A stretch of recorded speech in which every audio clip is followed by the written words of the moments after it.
एक गांव में एक फकीर बाबा रहते थे। लोगों का ऐसा मानना था कि उनकी ना भगवान से सीधी बातचीत होती है।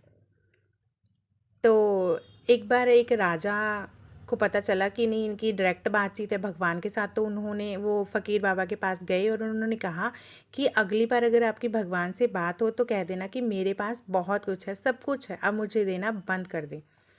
तो उन्होंने कहा ठीक है। अब फिर वो फकीर बाबा आगे चल चल रहे थे। आगे चलते चलते उन्हें एक बूढ़ा सा व्यक्ति मिला। फटी हुई चादर ओढ़े हुए था, फटे हाल था, एकदम कुछ भी नहीं था उसके पास। उसे भी पता था कि इन फकीर बाबा की भगवान से डायरेक्ट बातचीत होती है।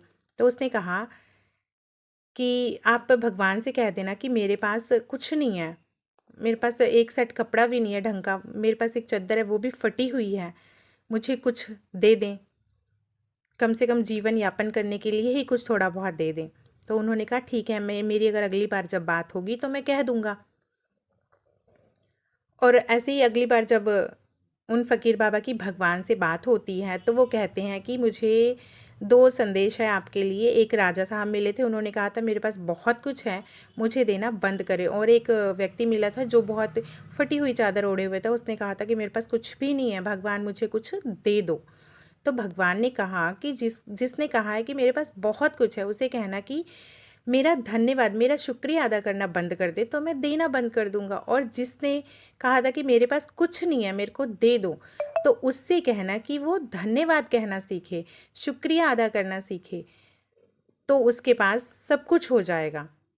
तो वो फकीर बाबा गए, पहले राजा के पास गए। राजा को ऐसे कहा कि भगवान ने कहा है कि तुम धन्यवाद कहना बंद कर दो, मैं तुम्हें देना बंद कर दूंगा। तो राजा ने कहा कि मैं धन्यवाद देना कैसे बंद कर दूं, उन्होंने मुझे इतना कुछ दिया है, मैं उनका शुक्रिया अदा कैसे ना करूं। और फिर वो फ़कीर के पास गए। फ़कीर को उन्होंने बोला कि तुम धन्यवाद कहना शुरू करो, तुम्हारे पास सब कुछ हो जाएगा, ऐसा भगवान ने कहा है।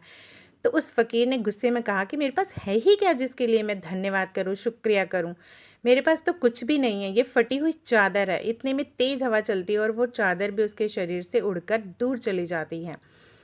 तो दोस्तों, इस कहानी से हमने क्या सीखा कि अगर हमें भगवान ने कुछ भी दिया है, थोड़ा बहुत भी, तो उससे अगर हम भगवान का, ईश्वर का शुक्रिया अदा करते हैं, धन्यवाद करते हैं, कृतज्ञता रखते हैं, तो हमारे पास बहुत कुछ होता है, ईश्वर और देता है।